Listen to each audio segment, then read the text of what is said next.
So guys welcome back to channel. അപ്പോൾ ഞാനിവിടെ റോഷൻ. ഇവിടെ പ്രെഡേറ്റർ ഫാൻസ് ഉണ്ടോ? ഉണ്ടെങ്കിൽ ഈ ഒരു പ്രെഡേറ്റർ ഫ്രാഞ്ചൈസിന്റെ ഭാഗമായിട്ട് ഓൾറെഡി പ്രേ എന്ന് പറഞ്ഞിട്ടുള്ള ഒരു പടം വന്നിട്ടുണ്ടായിരുന്നു. ഇനിയിപ്പോൾ നിങ്ങൾ ഈ ഒരു പ്രെഡേറ്റർ ഫ്രാഞ്ചൈസിൽ ഒറ്റ പടം കണ്ടിട്ടില്ലെങ്കിൽ പോലും ആ ഒരു പ്രേ എന്ന് പറഞ്ഞ പടം കാണുന്ന നൈസായിരിക്കും. ഇതൊരു കിടിലം പടമാണ്. എന്നാൽ അതിനെക്കുറിച്ച് സംസാരിക്കാനല്ല, ഹുളുവിൽ ഇപ്പോൾ ആ ഒരു പടത്തിന് സീക്വൽ എന്നോളം മറ്റൊരു പ്രെഡേറ്റർ ഫ്രാഞ്ചൈസിൽ നിന്ന് ഒരു പടം വന്നിട്ടുണ്ട്, പടം കണ്ട്. അപ്പോൾ ആ ഒരു പടത്തെ പറ്റിയിട്ടുള്ള എൻ്റെ ഒരു അഭിപ്രായങ്ങളും പരിപാടികളൊക്കെ തന്നെയായിരിക്കും ഇന്നത്തെ ഈ ഒരു വീഡിയോയിൽ നമ്മൾ പ്രധാനമായിട്ട് നോക്കാൻ പോകുന്നത്. അപ്പോൾ without waiting much let's talk about.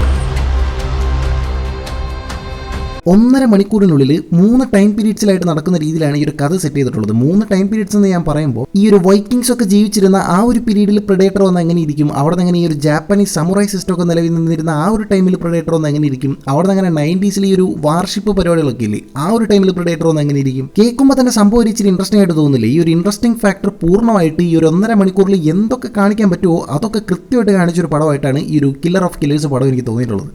Story തന്നെയാണ് പടത്തിലെ മെയിൻ. ഇതുവരെയുള്ള പ്രെഡേറ്റർ പടങ്ങൾക്കൊന്നും ഇല്ലാത്തൊരു പ്രത്യേകത എനിക്ക് ഈ ഒരു പടത്തിൽ തോന്നിയത് എന്താണെന്ന് വെച്ച് കഴിഞ്ഞാൽ, ഇതിന് മുമ്പ് ഇറങ്ങിയിട്ടുള്ള പ്രെഡേറ്റർ പടങ്ങളെല്ലാം എടുത്തു വെച്ച് നോക്കി കഴിഞ്ഞാൽ നമുക്ക് മനസ്സിലാവും, പ്രെഡേറ്റർ വരുന്നു, ഏതെങ്കിലും ഒരാളായിട്ടോ അല്ലെങ്കിൽ ഒരു കൂട്ടാളുകളായിട്ടോ ചെറിയൊരു ക്ലാഷ് ഉണ്ടാവുന്നു, അതിനുശേഷം എല്ലാവരും കൂടെ അടിച്ച് പിരിയുന്നു, അവസാനമാകുമ്പോഴേക്കും ശുഭം എന്നുള്ളൊരു രീതിക്ക് പ്രെഡേറ്ററിനെ തൂപ്പിച്ച് ആ ഒരു പടം അങ്ങ് അവസാനിപ്പിക്കും. സംഭവം ഇതിങ്ങനെ ചുമ്മാ കണ്ടുകൊണ്ടിരിക്കാൻ നൈസാണ്, എന്നാൽ പോലും ആ ഒരു പടം കണ്ടു കഴിഞ്ഞതിന് ശേഷം നമുക്ക് കൂടുതലായിട്ടൊന്നും കിട്ടുന്നില്ല. ഈ ഒരു പ്രെഡേറ്റർ എവിടെ നിന്ന് വരുന്നു, എന്താണ് ഇതിന്റെ ഉദ്ദേശം എന്നുള്ള പരിപാടികളെ പറ്റിയിട്ടൊന്നും ഇതുവരെയുള്ള പടങ്ങളിൽ അത്ര കണ്ട് കാര്യമായിട്ടൊന്നും ചർച്ച ചെയ്തിട്ടില്ല. എന്നാൽ ഈ ഒരു ചുരുങ്ങിയ സമയം കൊണ്ട് തന്നെ പ്രെഡേറ്റർ എന്ന് പറഞ്ഞിട്ടുള്ള ഒരു കോർ കോൺസെപ്റ്റ് ഉണ്ടല്ലോ, അതായത് എവിടെ നിന്നാണ് ഇവന്മാർ വരുന്നത്, എന്താണ് ഇവന്മാർ അച്ചീവ് ചെയ്യാൻ ഉദ്ദേശിക്കുന്നത് എന്നുള്ള പരിപാടികളൊക്കെ കുറച്ചുകൂടെ വ്യക്തമാക്കാനായിട്ട് ഈ പടത്തിന് പറ്റിയിട്ടുണ്ട്. അതുകൊണ്ട് തന്നെ തുടക്കം തൊട്ട് അവസാനം വരെ ആക്ഷനാണ് പടത്തിൽ, എന്നാൽ പോലും അത് ഭയങ്കര ഫ്രഷ് ആയിട്ട് നമുക്ക് തോന്നും. അടുത്ത് എന്നുള്ളൊരു രീതിക്ക് നമ്മളിങ്ങനെ കണ്ടിരുന്നു. ഞാൻ ആദ്യമേ പറഞ്ഞ കൂട്ട് 3 ടൈം ലൈൻസിൽ പ്രെഡേറ്റർ വരുന്ന രീതിയിലുള്ള ഒരു സ്റ്റോറി ലൈനാണ് പടം ഫോളോ ചെയ്യുന്നത്. എന്നാൽ ഈ ഒരു ടൈം ലൈൻസ് എല്ലാം കണക്ട് ചെയ്യുന്ന ഒരു പോയിന്റ് എന്ന രീതിക്ക് ഒരു പരിപാടിയൊക്കെ പടത്തിൽ പിടിച്ചിട്ടുണ്ട്. അതൊക്കെ കിടിലമായിരുന്നു. 3 ക്യാരക്ടേഴ്സിലൂടെയാണ് പടം കഥ പറഞ്ഞു പോകുന്നത്. എന്നാൽ പോലും വലിയ രീതിക്ക് ഒരു ക്യാരക്ടർ ഡെവലപ്മെന്റും പരിപാടികളൊന്നും കൊടുത്തിട്ടില്ലെങ്കിൽ പോലും അത് ഭയങ്കര നീറ്റായിട്ട് തന്നെ തോന്നി. കുറച്ച് സമയം കുറേ കാര്യങ്ങൾ എന്നൊരു ലൈനാണ് പടം പിടിച്ചിട്ടുള്ളത്. അതായത് ഒരു ബ്രീത്തിങ് സ്പേസ് എന്ന് പറഞ്ഞിട്ടുള്ള പരിപാടി നിങ്ങൾ ഈ പടത്തിൽ നോക്കേ വേണ്ട. തുടക്കം തൊട്ട് അവസാനം വരെ ഇങ്ങനെ പടം ഭയങ്കരമായിട്ട് എൻഗേജ്ഡ് ആണ്. അതിൽ തന്നെ ഒരു ജാപ്പനീസ് സെറ്റപ്പിൽ ഒരു സമുറായി മോഡിലൊരു സ്റ്റോറി വരുന്നുണ്ട്. അതൊരു യൂഷ്വൽ സ്റ്റോറി തന്നെയാണ്, ഒരു റിവെഞ്ച് സ്റ്റോറി പോലുള്ള ഒരു പരിപാടിയാണ്, നമ്മൾ കുറെ കണ്ടിട്ടുള്ളതാണ്. എന്നാൽ പോലും അതിനൊരു ട്രീറ്റ് ചെയ്തിരിക്കുന്നത് കുറച്ചുകൂടി അടിപൊളിയായിട്ട് തോന്നി. ആ ഒരു സ്റ്റോറിയിൽ അധികം സംസാരമൊന്നുമില്ല, കൂടുതലും ഇവരുടെ ഇമോഷൻ നമുക്ക് കൺവേ ആക്കുന്നത് അവരുടെ മുഖത്തുള്ള ഒരു എക്സ്പ്രഷനും പരിപാടികളൊക്കെ വെച്ചിട്ടാണ്. എൻ്റെ ആ ഒരു സ്റ്റോറി ലൈൻ്റെ ഉള്ളിലോട്ട് പ്രെഡേറ്ററും കൂടി എൻ്റർ ആകുമ്പോൾ സംഭവം വേറെ റേഞ്ച് പോയി. ആ ഒരു 2 ജാപ്പനീസ് ഫൈറ്റേഴ്സ് കൂടി പ്രെഡേറ്ററിൻ്റെ ഒപ്പം ഒരു ഫൈറ്റ് സീക്വൻസ് ഒക്കെ കിഡിലുമായിട്ട് എടുത്തിട്ടുണ്ട്. ആ സമയത്ത് ആനിമേഷനും സംഭവം പീക്കായിരുന്നു. ആ ഒരു സ്റ്റോറി ലൈനിൽ മാത്രമല്ല 3 ടൈം പീരീഡ്സിലായിട്ട് വിധവിധമായിട്ട് 3 പ്രെഡേറ്റേഴ്സിനെ തന്നെ ഇറക്കി വിട്ടിട്ടുണ്ട്. പ്രെഡേറ്റർ എന്ന് പറഞ്ഞിട്ടുള്ള ഒരു കോൺസെപ്റ്റിന്റെ അല്ലെങ്കിൽ ഒരു ഐറ്റത്തിന്റെ പൊട്ടൻഷ്യൽ എത്രമാത്രം ഉണ്ടെന്നുള്ള ഒരു കാര്യം ഈ ഒരു പ്രെഡേറ്റർ പടങ്ങൾ കൃത്യമായിട്ട് ഫോളോ ചെയ്തവർക്കെല്ലാം അറിയേണ്ടതാണ്. ആദ്യ പടത്തിൽ തന്നെ അർണോൾഡിനെ വരെ അയറി കയറ്റിയ ഐറ്റംസ് ആണ്. അപ്പോൾ ഞാൻ ആദ്യമേ പറഞ്ഞു കൂട്ടി, പടം ഓൾറെഡി ഒരു കുറച്ച് സമയമേ ഉള്ളൂ. ആ കുറച്ച് സമയത്ത് തന്നെ ഈ ഒരു പ്രെഡേറ്റേഴ്സിനെ കൊല്ലുന്ന ആൾക്കാരുടെ ക്യാരക്ടറിനെയും നമുക്ക് പെട്ടെന്ന് തന്നെ അങ്ങ് ഡെവലപ്പ് ചെയ്യേണ്ട ഒരു ആവശ്യകതയും ഉണ്ട്. അങ്ങനെ എടുത്തോ പിടിച്ചോ എന്ന് പറഞ്ഞ് സമയം എടുക്കാതെ പെട്ടെന്ന് തട്ടിക്കൂട്ടി ഡെവലപ്പ് ചെയ്യുന്ന ക്യാരക്ടേഴ്സ് ഈ ഒരു പ്രെഡേറ്റേഴ്സിനെ തന്നെ തോപ്പിക്കുന്ന രീതിയിൽ കാണിക്കുമ്പോൾ സാധാരണഗതിയിൽ അത് കുറച്ച് ക്രിഞ്ച് ആവേണ്ടതാണ്. പക്ഷേ ഇവിടെ ആ ഒരു പ്രശ്നം വന്നതായിട്ട് തോന്നിയില്ല. കുറച്ച് സമയം കൊണ്ട് തന്നെ ക്യാരക്ടേഴ്സിനെ ഇങ്ങനെ പെട്ടെന്ന് ബിൽഡപ്പ് ചെയ്ത് കൊണ്ടുവരുന്നുണ്ടെങ്കിൽ പോലും ആ ഒരു കുറച്ച് സമയം തന്നെ അവർ കൃത്യമായിട്ട് വിനിയോഗിച്ച പോലെയാണ് തോന്നിയത്. അതുകൊണ്ട് തന്നെ പടത്തിന്റെ ഒരു പോയിന്റിൽ നമ്മൾ വിചാരിച്ചു പോകും, ഈ ക്യാരക്ടേഴ്സിന് ഒന്നും പറ്റില്ല, അവർ സേഫ് ആയിരിക്കണേ എന്നുള്ളൊരു രീതിക്ക് ഒരു തോട്ട് നമ്മുടെ ഉള്ളിലും നൈസായിട്ടൊക്കെ വന്നു പോകും. ആൻഡ് ഓരോ പ്രെഡേറ്റേഴ്സിനെ ഡിഫീറ്റ് ചെയ്യുന്ന ആ ഒരു സീക്വൻസും കൃത്യമായിട്ട് ജസ്റ്റിഫൈ ചെയ്ത പോലെയാണ് തോന്നിയിട്ടുള്ളത്. നമുക്ക് തന്നെ മനസ്സിലാവും, ആ ഓക്കെ ഇത് കറക്റ്റ് ആണ്, ഇങ്ങനെ ചെയ്ത് കഴിഞ്ഞാൽ അവനെ കൊല്ലാൻ പറ്റുന്നുള്ളൊരു രീതിക്ക് നമുക്കൊരു സാറ്റിസ്ഫാക്ഷൻ കിട്ടുന്ന രീതിയിലാണ് പടം പോകുന്നത്. അതായത് ഞാൻ പറഞ്ഞു വന്നത്, പ്രെഡേറ്റർ ഫാൻസ് ആണോ നിങ്ങൾക്ക് പടം വർത്താണ്, ഒരു ട്രീറ്റ് ആണെന്ന് തന്നെ പറയേണ്ടി വരും. ഒരുപാട് ഈസ്റ്റർ എഗ്സും പരിപാടികളൊക്കെ ഒളിപ്പിച്ച് വെച്ചിട്ടുണ്ട്. അതെല്ലാം നിങ്ങൾക്ക് കിടിലമായിട്ട് എൻജോയ് ചെയ്യാനും പറ്റും. ആൻഡ് ഇനി പ്രെഡേറ്റർ എന്താണെന്ന് പോലും അറിയില്ല, ഈ ഒരു കോൺസെപ്റ്റിലോട്ട് ആദ്യമായിട്ടാണ് ചോട് വയ്ക്കുന്നത് എന്നുള്ളൊരു മൈൻഡ് സെറ്റിൽ നിൽക്കുന്ന ആളാണ് നിങ്ങളെങ്കിൽ നിങ്ങൾ ആദ്യം പ്രേ പടം കാണുന്നത് കുറച്ചുകൂടെ നല്ലതായിരിക്കും. ആ ഒരു പടവും ഈ ഒരു പടവും തമ്മിൽ കുറച്ച് കണക്ഷൻസും പരിപാടികളൊക്കെ ഉണ്ട്. അത്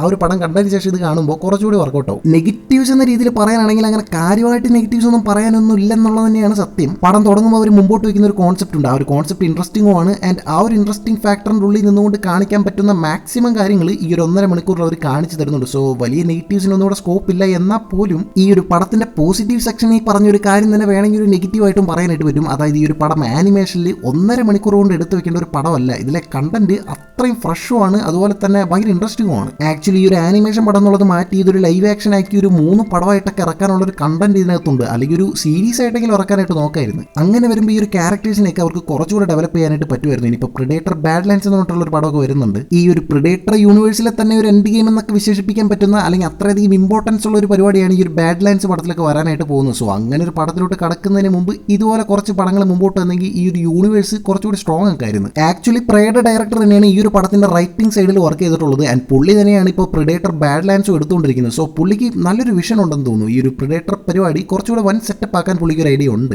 സോഫാർ അത് കൃത്യമായിട്ട് വന്നിട്ടുണ്ട്. വന്നിട്ടുണ്ട്. ബട്ട് നിങ്ങൾക്ക് മനസ്സിലായി കാണുമല്ലോ ഞാൻ ഉദ്ദേശിച്ചത് എന്താണെന്ന് വെച്ച് കഴിഞ്ഞാൽ ഇതിലെ കണ്ടന്റ് അത്രമേൽ അടിപൊളിയായിരുന്നു. സോ കുറച്ചുകൂടെ ഒരു ഇലാബറേറ്റ് ചെയ്തിട്ടുള്ള ഒരു പരിപാടി ഈ ഒരു കണ്ടന്റ് ഡിസേർവ് ചെയ്യുന്നുണ്ടായിരുന്നു. ബട്ട് ഇപ്പോഴത് മോശമാക്കിയെന്നല്ല, കൃത്യമായിട്ട് തന്നെ വന്നിട്ടുണ്ട്. എന്നാൽ ഇത് വലിയൊരു യൂണിവേഴ്സ് സെറ്റപ്പിൽ ഇറക്കാൻ നോക്കുമ്പോൾ ഒന്നുകൂടെ ഒന്ന് പൊലിപ്പിക്കാമായിരുന്നു, ഒന്നുകൂടെ കുറച്ച് കളറാക്കി കുറച്ച് ലാർജ് സ്കെയിൽ തന്നെ എടുക്കായിരുന്നു. അതിനുള്ള കണ്ടന്റ് ഇതിലുണ്ട്, അതാണ് ഞാൻ ഉദ്ദേശിച്ചത്. പടം കണ്ടു കഴിയുമ്പോൾ നിങ്ങൾക്കും ആ ഒരു തോട്ട്സ് വരാനായിട്ടുള്ള സാധ്യതയുണ്ട്. പ്രിഡേറ്റർ ബാഡ്ലാൻഡ്സിലോട്ട് നേരിട്ടൊരു ടെയിൽ കൊടുത്തിട്ടാണ് പടം അവസാനിക്കുന്നത്. ആൻഡ് അതോടൊപ്പം തന്നെ പ്രേയുമായിട്ട് ചെറിയൊരു കണക്ഷനും വരുത്തുന്നുണ്ട്. സോ അതുകൊണ്ട് തന്നെ പ്രിഡേറ്റർ ഫ്രാഞ്ചൈസ് ഫോളോ ചെയ്യുന്നവർ മിസ്സാക്കേണ്ടത് തന്നെ കാണണം. ആനിമേഷൻ ആണെന്ന് പറഞ്ഞ് മാറ്റി വയ്ക്കാനൊന്നും നോക്കത്തില്ല. സാധനം അതിനുള്ളതുണ്ട്, കാണാനുണ്ട്. അതുകൊണ്ട് തന്നെ നിങ്ങൾക്ക് ഈ ആക്ഷൻ പരിപാടികളിൽ വരുന്ന പടങ്ങളും പരിപാടികളൊക്കെ ഇഷ്ടമാണെങ്കിൽ ഒരു 1.5 മണിക്കൂർ ത്രില്ലടിച്ച് കാണാൻ പറ്റുന്ന ഒരു ഐറ്റം തന്നെയായിട്ടാണ് ഒരു പടം എനിക്ക് തോന്നിയിട്ടുള്ളത്. സോ കുറച്ചുകൂടെ പൊലിപ്പിക്കാമായിരുന്നു എന്നുള്ളൊരു അഭിപ്രായം ഒരു സൈഡിൽ ഉണ്ടെങ്കിൽ പോലും കിട്ടിയതിൽ ഞാൻ ഹാപ്പിയാണ്. ഇത് കൂട്ട് വിഷണറി ആയിട്ടുള്ള നല്ലൊരു ഡയറക്ടർ മുന്നിൽ നിന്നുകൊണ്ട് നല്ല നല്ല പടങ്ങൾ ഇതുപോലെ കൊടുത്തു കഴിഞ്ഞാൽ ഈ ഒരു യൂണിവേഴ്സ്, പ്രിഡേറ്റർ എന്ന് പറഞ്ഞിട്ടുള്ള ഈ ഒരു യൂണിവേഴ്സ്, ഈ ഒരു കോൺസെപ്റ്റ് മുമ്പോട്ട് തന്നെ വരും. ഇതുപോലെ തന്നെ അപ്പുറത്തെ സൈഡിൽ ചത്തട്ടിലട ജീവനോടെ ഉണ്ടെന്ന് പറഞ്ഞുകൊണ്ട് നമ്മുടെ ഏലിയൻ ഫ്രാഞ്ചൈസിന്റെ ഭാഗത്തായിട്ട് ഏലിയൻ റോമുലസ് എന്ന് പറഞ്ഞിട്ടുള്ള ഒരു പടം ഇറങ്ങിയിട്ടുണ്ടായിരുന്നു. അതും കിടിലൻ പടമായിരുന്നു. സോ ആ ഒരു ഫ്രാഞ്ചൈസ് ഇതുപോലെ തന്നെ മുമ്പോട്ട് വന്ന് വീണ്ടും പണ്ടത്തെ പോലെ ഏലിയൻ വേഴ്സസ് പ്രിഡേറ്റർ എന്ന് പറഞ്ഞിട്ടുള്ള ഒരു കിടിലൻ പടം തന്നെ വരണം. പണ്ടത്തെ ഏലിയൻ വേഴ്സസ് പ്രിഡേറ്ററിൽ ആദ്യത്തെ പടം കുഴപ്പമില്ലായിരുന്നു. ആൻഡ് അതിനുശേഷം ഒരു ഏലിയൻ വേഴ്സസ് പ്രിഡേറ്ററിന്റെ അതിൻ്റെ ഒരു രണ്ടാം ഭാഗം വന്നിട്ടുണ്ടായിരുന്നു. അതും വൻ അബദ്ധമായിരുന്നു. സോ ഈ ഒരു കോൺസെപ്റ്റ് കിടുവാണ്. ഒന്നേന്ന് അവർ കിടിലുമായിട്ട് തുടങ്ങിയും വെച്ചിട്ടുണ്ട്. ഈ ഒരു രീതിക്ക് തന്നെ മുന്നോട്ട് പോയി നല്ല നല്ല പടങ്ങൾ വരട്ടെ എന്ന് വിചാരിക്കാം. അപ്പോൾ അതൊക്കെ തന്നെയാണ് പടത്തെ പറ്റി പറയാനുള്ളത്. അപ്പോൾ നിങ്ങൾ പടം കണ്ടവരാണോ, ഞാൻ പറഞ്ഞ ഒരു അഭിപ്രായങ്ങളോട് നിങ്ങൾ യോജിക്കുന്നുണ്ടോ എന്നുള്ളൊരു കാര്യങ്ങളും ഈ ഒരു പ്രിഡേറ്റർ ഫ്രാഞ്ചൈസിനെ മുന്നോട്ട് പോകുക ഏതൊരു രീതിയിലായിരിക്കും എന്നുള്ളൊരു കാര്യത്തിലുള്ള നിങ്ങളുടെ പ്രതീക്ഷകളും പരിപാടികളും എല്ലാം കൂടെ ഒക്കെ ഒന്ന് പറഞ്ഞു കഴിഞ്ഞാൽ ശരിക്കും മറ്റൊരു വീഡിയോയിലൂടെ നമുക്ക് എന്തായാലും വീണ്ടും കാണാം.